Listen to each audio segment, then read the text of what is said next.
This is terrible going from a really cool talk to something that's very nuts and bolts. What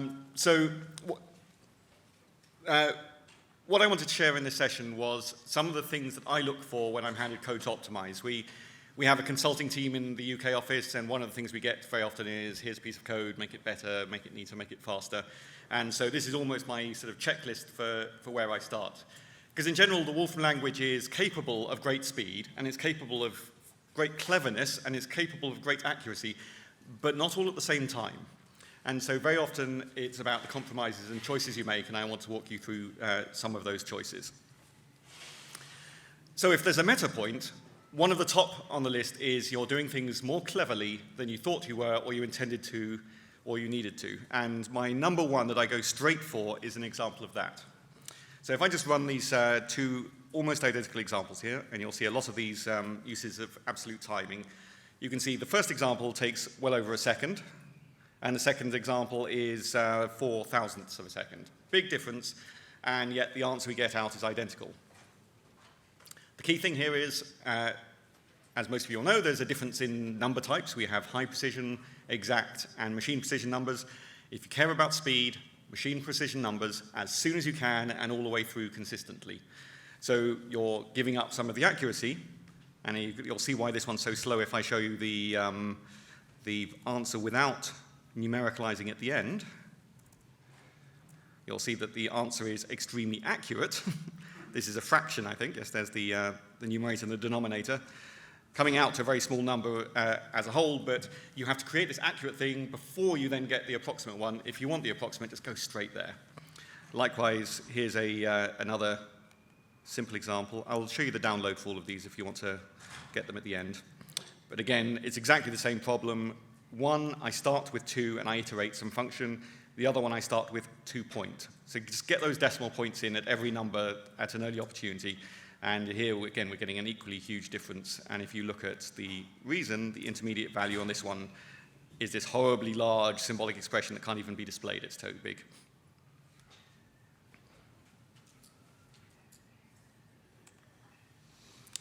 Now, indirectly, we're using a special data type. And I know this goes against the kind of Wolfram language message that you shouldn't care about internals and everything should be automated for you. But for getting the very best out of it, you need to know a little bit about internals. And there are several special data types. The most important in terms of its wide use is the packed array. And here's an example. I'm going to make some random numbers. Here's 1 million random numbers. And I'll show you how much memory it takes. It takes 8 megabytes to hold that matrix of random numbers. And then I'm going to make it 1,000,001 numbers. I'm just going to stick an extra 1 on the end. But something really dramatic happens here, because there's a whole bunch of commands in Mathematica that try and figure out if there's some commonality of the data, and the packed array is the mechanism for this. So the random real function knows in advance that all its numbers are going to be real. And so the way internally that's held is we have a data object that says, following are some reals, number, number, number, number. The general Mathematica data structure has to say, here's an element which is a real and its number is this. Here's an element which is a real and its number is this. And it takes a lot more data to hold that. So things like table and random real and all kinds of these functions, anything that where the argument is predictable, have a tendency to go straight into this packed array. And if you mix data types, then you break that, and it has to immediately put in all this extra information. And this data size corresponds to performance time. So generally doing something on this version of data is going to be 3 times slower than the other at best.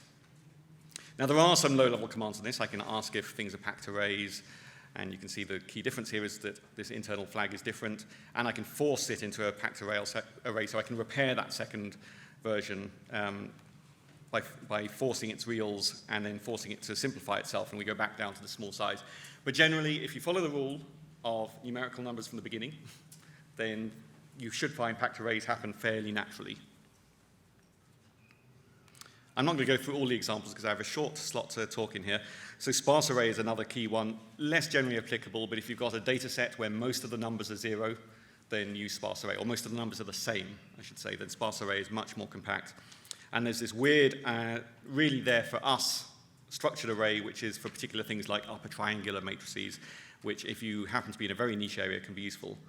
But one that is more useful is the file format that the MX file format, if you want to write things to disk and read them back out of Mathematica, then nothing beats dump save for performance. It's almost like a raw memory dump. There's no conversion into CSV format and having to convert it back again, so you can just push the memory out and back in again.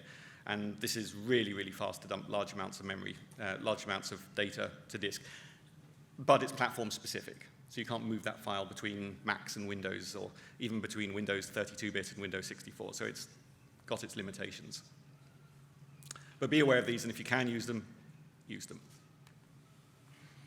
Okay, now there's the one that's fairly fiddly, but if you care about performance, you need to know about, and that's the internal and external compilation of Mathematica. And you can see the code's getting a bit more complicated here, but only because I've got a silly example that's doing lots of low-level operations. So I'm starting with some values, and then I've got some do loop that does some addition and multiplication. And I'll say more about trying to avoid low-level code in a minute, but if you're forced into low-level code, we should be running this because it's slow, then you definitely need to start thinking about compiling the operation. And what you're doing with compile, you'll see the code below is almost identical, except I swapped the word function for the word compile, is you're making an assumption about the data type. So you're throwing away the flexibility of this x could be complex, or could be integer, or it could be symbolic. You're saying it has to be real. And you can say some other things, like it has to be integer, or it has to be a rank 2 matrix of reals. But it's fairly limited as a type mechanism. But by being able to make those upfront assumptions, we get 30 times faster performance for exactly the same code. There are some tweaks as well you can go further, that when you start applying some human intelligence, there's a few attributes that you can give that says, I know that these operations on a list are independent, so I don't have to worry about side effects. I can do these things on every element separately, and that speeds things up. And I know that they're completely independent, so I can do them in parallel. I don't have to wait till the first one's done before I can do the second. And between those two improvements, I get a little bit more improvement out of the performance. So we've gone down now to 100 times faster than the original. But I'm still within Mathematica. So this is compiled into a Mathematica pseudo machine. And behind the scenes, this is some of the magic that I'll mention later, that compile gets called automatically. So sometimes there are hidden things going on that make things faster automatically. And then finally, if you really care about speed, then there's an extra option on this last version which just adds this option here.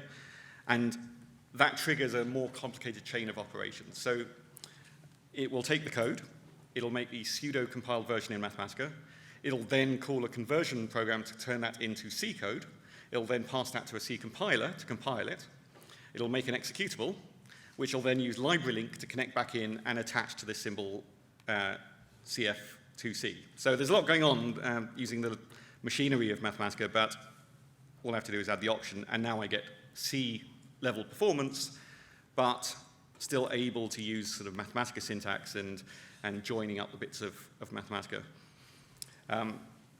Now, not everything is compilable. The subset's fairly limited at the moment to mostly procedural programming and arithmetic-type operators, but they tend to be the kinds of things that you are writing low-level code where you get the biggest difference between Mathematica and low-level compiled languages. I believe there is a project to really expand the scope of compile, so it's worth investing some time learning about this because it will get better over future versions as well, but it's already, for low-level code, is the solution you want to aim for. So I said try and avoid low-level functions. Here's a general tip that I think serves well throughout Mathematica, is do not reinvent the wheel.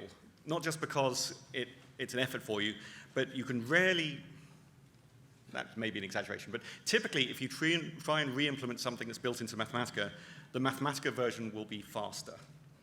And even for little details of the operation, if you can do things in one Mathematica command instead of two, that's generally a good thing. Partly because some of these things are implemented in C rather than in top-level code, and so you get those kind of performance improvements of running it in native C, partly because we have lots of clever people thinking about clever algorithms that if you're well-studied you might know, but a naive implementation will never catch up. So even poorly written C code is slower than well-written Mathematica because of doing things the right way matters much more than often than the language that it's written in. So here's a subtle example. I've got a list of 1 million matrices that are all 2 by 2, and I want to turn them into a list of 4-element lists. So the way I would naturally program this is I would say map flatten down that list of matrices, so flatten each matrix out in turn. And it's not bad, it's 0.2 seconds. Flatten, though, if you actually read all the detailed documentation on it, has all kinds of options about whether I'm flattening level 1 and 2 together or 2 and 3 together. So I can actually do the whole operation in one command instead of two. And because it's all been built into flatten to know how to handle all kinds of different level specifications, the whole thing happens within the flatten, and there's no kind of loop of map going over things, returning values and having to assemble them afterwards. And you get exactly the same result much, much faster. And likewise, of course, there's lots of mathematical things, so don't go trying to re-implement basic mathematics if they're built in. Let's skip that one. Okay, so there's a general thing as well of don't do more than you have to. So I wanted to show a few visualization things in this as well. So here's and I'll get this running because it takes a few seconds. And I haven't got a timing on this, so you'll have to watch how long this takes. I've got a data set of 500,000 data points, and I'm stuck in one function here, so I can't improve the details of that, but it takes a while to generate this graphic object with 500,000 data points on. Now, I don't know what screen resolution I'm on here, but that image is probably about 500 pixels wide, so printing 500,000 data points is just a complete waste. I can't see the data points. There's 10 points on top of each other for every pixel. And so don't do more than you have to. If you use some of the options like max plot points, Mathematica can intelligently downsample that, and we get an almost identical picture using only the number of pixels that you can see anyway. And it does a reasonably intelligent job that if you've got a narrow spike in there, it tries to detect where to downsample that so you don't kind of just jump either side of it. And it's also worth bearing in mind that sometimes automation is your enemy in Mathematica for performance because it tries to do all these clever things that you can intelligently avoid. Sometimes it really is your friend. So when we're on the subject of plot points, one thing to realize that, especially for those of you who've been using for a long time, since about version 6, we brought in this idea of recursion control. That's a much smarter way of improving the look of a plot than turning up the number of plot points. So I plotted this with a grid of 150 by 150 points, and we got a 2 megabyte graphic, and it took a second or so to produce. This version here has a plot point setting of 10, which is hopelessly inadequate, but it's got a nice high max recursion, and we've actually got a better plot in half the memory and about half the time. And you can only really understand what's going on when you start turning the mesh on. And so if I turn that on to mesh goes to all, you will see there is this fine mesh over the whole thing. But the nicer graphic has wasted no time sampling all this boring stuff around here. It's taken its 10 sample points, concluded that it's boring, and it's concentrated all of its effort in the area that we missed out on in the other. So sometimes smartness trumps sort of detail when it comes to performance, if it's the right kind of smartness in Mathematica. And of course, one of the times you really care about performance is when you want interactivity. So there's a sort of special little detail here I'm going to show you for interactivity. Mathematica does this automatically to some extent, but you should be aware of the control for this, that when you've got something that's slow to plot, and the Riemann zeta function is not totally trivial, sometimes the refresh rate can be too slow. We have this thing called control active that says, okay, the number of points you're going to take is going to be 10 if I'm interacting with you, 20 if I'm not, and the recursion is going to be a minimal recursion if I'm interacting, and some if I'm not, and that means that I can get this rather rubbish but very fast plot when I'm sliding the slider around, and when I let go, then it fills in some detail, which takes a couple of seconds, and we get the beautiful version. So, as I say, we have, most of the visualizations have this performance goal goes to automatic that tries to do a bit of that. But if you really want to kind of not have totally rubbish plots when you're sliding it around, or you really want to turn up the accuracy but turn it down in interactivity, then control active is the thing you need to know about.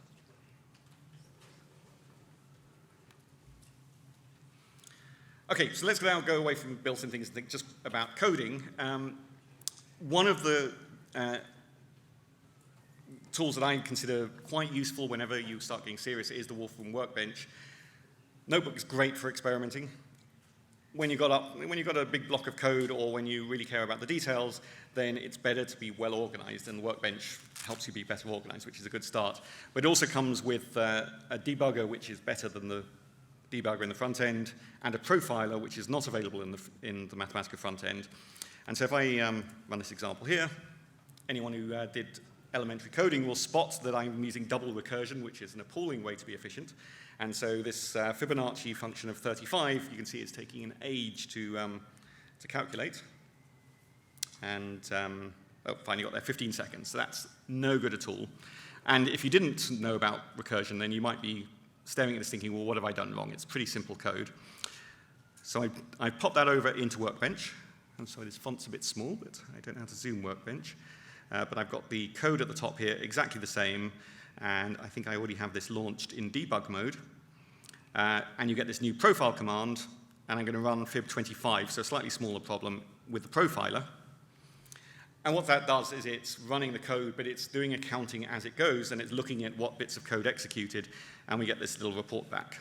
And if I zoom this so you can read it, you'll see that the vast majority of the time was the main call, and you can see where the big stepwise was when on most of the time seemed to go on these two sub-steps, and not very much time on the actual arithmetic.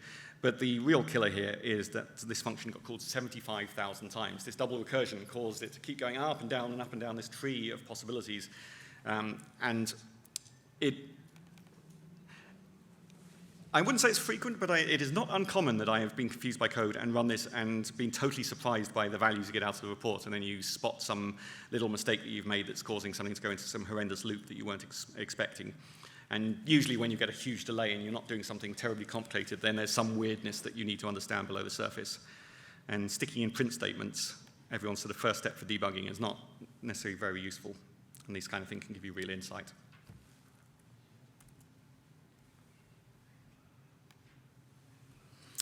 Okay, so then next thing is, if you can do things more than one at a time, do them more than one at a time. Now, there's some good news and some bad news here. The good news is some of this is automatic. And if I do something like this, I'm going to make some data and do a whole bunch of determinant operations. So I'm in a loop here just doing det of the data and over and over and over again. Things that are numerical library-based, on the whole in Mathematica, automatically parallelize. So if I go into my activity monitor here, again, rather small font, but I'll read it to you here, Wolfram kernel, 400%.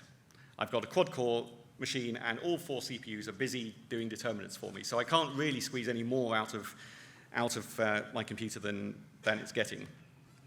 So things like stats, anything with built-in functions on numerical lists and matrices tends to do quite well at that. But the bad news is there's all kinds of things that won't parallelize well. So here I'm doing a similar infinite loop, expanding some polynomial to make some big polynomial. And if I go back to activity monitor and wait for it to settle, then we've got Wolfram kernel 100%. I've got 1 CPU working like crazy, and 3 twiddling their thumbs waiting for some work to do. So as we go into a more sort of multi-core world, that's getting to be a bigger and bigger deal, that you're typically, for most Mathematica code, only using 1 CPU, even though you've got this lovely computer you bought with 4 or 8 CPUs on board. So we do provide user-level parallelization for that. It's a fairly small set of commands like parallel table, parallel map, parallel try, parallel evaluate, that allow you to send the job to multiple kernels. So here, if I do this simple table of primality testing on some list of numbers, you can see it takes 6.5 seconds. But I'm now going to fire up 4 additional slave Mathematicas that take instructions from the Mathematica we're looking at.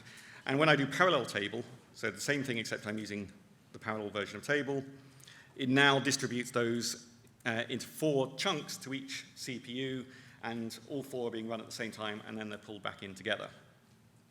And we get, not such a good one. Sometimes you can get very close to linear improvement, so 4 times faster for quad-core. Oh, no, actually, sorry, I'm doing the arithmetic wrong. That is about 4 times faster. Yeah, okay. But one thing to bear in mind, and I get this quite often, is people say, I did parallel table of this or parallel map, and it was slower. It's not always a good thing, and we haven't solved the problem of automating that question of when yet. And here's an example of this. I'm doing a bunch of transposes and then a parallel version of it. and you'll see it's got 20 times slower by parallelizing. And the reason is here, I've got a very simple operation, but I've got a large blob of data to hand over to the slaves to say, do something simple on, and then a large set of answers to get back. So it's dominated by the communication time. So it's like me asking you to do 2 + 2 for me. By the time I've asked you the question, I could have just done it myself. So there's sort of a quick checklist here to think about that if your questions are independent. So the analogy I always give is I can't parallelize building a skyscraper and saying you work on the second floor while you work on the first floor, because you can't start on the second floor until the first floor's there. They're dependent tasks, and so that's terrible for parallelization. If the question and answer are small, compared to the time it takes to do them, that's a good thing. So if the computation is expensive, but the setup is relatively simple and independent, then that's a great time to parallelize. If it's the opposite answers, then it's not going to help. And we do have CUDA link, but that's the kind of extreme version. They've got to be completely independent and completely trivial, and it's completely hard work to use. So I don't typically recommend it, but you should know it's there in case it really matters to you to get that extra performance. Okay, so another key thing is about not wasting time is do things only once if you can.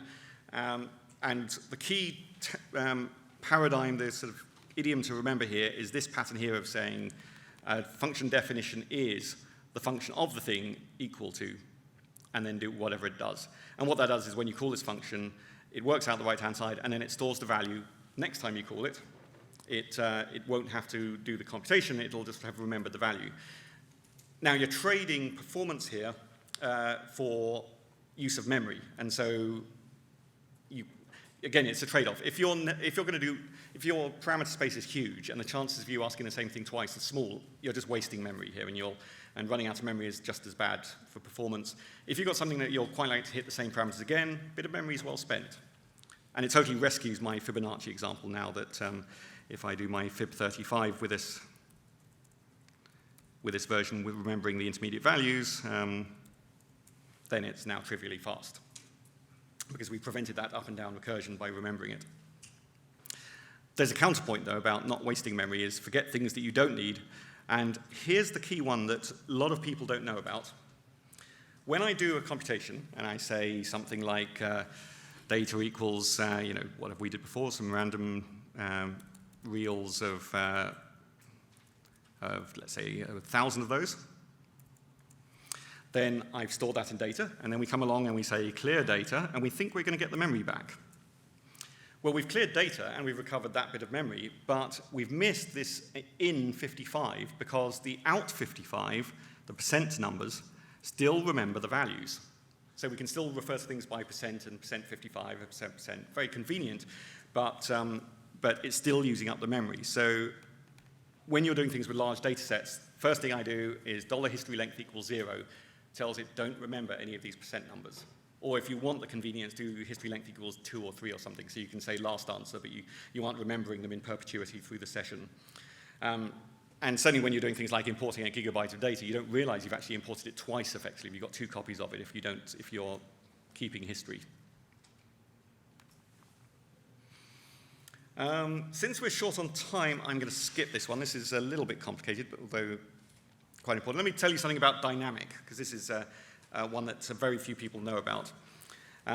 Dynamics for things like manipulate, so you can have sliders and update pictures, very popular. I'm going to just make some random data here and have a manipulate. And what it's got is I've got a graphic where I've got a point being mapped over that data, and then I've got a big red point at a particular position. And as I slide the slider, we're going to get, you can see here, nope, you can't see anything, there we go. We're getting a refresh rate of 1 a second. Pretty poor. The reason is that manipulate makes this whole graphic dynamic, so every time t changes, the whole graphic says, I've changed, I need to refresh. And so we redraw all 10,000 points every time we slide the slider. But we know that most of the points aren't changing. And so we need to communicate that down to the manipulate, and the way to do that is you wrap the part that's changing in an additional layer of dynamic. And the way dynamic works is it says, if this dynamic here, the one I've selected, has highlighted, that bit's now considered dealt with. And so when the outer dynamic, the manipulate looks at this graphic, it sees nothing that's changed that hasn't already been dealt with. And so now when I do that, only the red point is being refreshed, and we get a reasonable performance of whatever that is, 10 frames a second. So find the bits that change, wrap them in an extra layer of dynamic. It usually doesn't do any harm, so it's worth just experimenting and can really speed up things that don't need to be refreshed.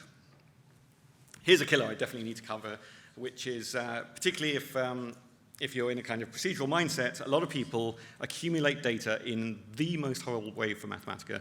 They say, here's an empty basket to put the data in, I'm going to build a loop, and every time I do something, I calculate some result, I'm going to append it to that list. I'll stick one on the end, and I'll stick another one on the end, and so on. And we'll do that 40,000 times. The problem with this is that because of the immutable object that is a list in Mathematica, when I add an element on the end, what I actually have to do is create a new version of it, and I copy the entire list over with the extra element on the end, which is trivial at the beginning. So it doesn't matter if you're collecting 20, 30 data points. If you're collecting 40,000, by the end, it's like 39,000 data points have to be copied over, add another one, 39,001 copied over, and it starts getting slower and slower. So the main, the kind of fastest solution to that is this sow and reap construct, where instead of appending it to a list, I sow it into this sort of mythical Mathematica ether. I do all my computations sowing these things out, and then reap at the end that wraps the whole computation, comes along and collects them together and constructs a data object once, not 40,000 times. And so if I run that now, you can see it's reasonably performant. I have to say, I find it rather an ugly construct. I find it all very confusing to think about sows and reaps, and you have to make sure you take the right part of the reaped object. So there is an in-between, which is that the new association object in Mathematica, which its main value is sort of key value pairs, that doesn't require a fresh copy. It's very fast for writing an update, for changing elements, and for appending, and so we get something that actually is reasonably performant there. I have to create a key, so I've put a key value on for each one. The first element is called 1, and so on. But that's the reasonably performant because of this internal structure of association. It's sort of one of the key performance benefits of association. So how does that compare in efficiency with, say, just creating a list of zeros and overwriting them or something like that? That is still faster in dataset than it is in list. I think even overwrites cause a significant refresh of list, whereas association is basically a set of pointers, and so you're only ever updating what gets pointed to. So if you're using a big data set as a kind of state maintenance, you're usually better off with association than with list. Right, but append is, anything that appends is absolutely the worst. Definitely don't use append to accumulate big data sets. It's like the mortal sin of loop programming in Mathematica. So there's a bunch of others. I'll show you the download link in a moment. Let me just sum up since I've completely run out of time. And say, here's the sort of meta points. Think about whether you're being more accurate than the answer you care about. Don't re-implement stuff. A few minutes spent going through the huge documentation looking for the function that's just right for what you're doing is well spent time rather than spending the time coding something yourself. And then think about doing things once, compile in parallel if possible. But my last one, which I didn't get to talk about, is experiments. There isn't really a definite, because sometimes there's some little bit of magic that we've hidden inside some function that you wouldn't expect it to be faster, but because somebody had some clever idea about that algorithm, it just is magically faster, and this changes from version to version. So it's worth doing a little bit of experimenting, because sometimes you're taken by surprise by things just being faster than they should be because of some hidden magic.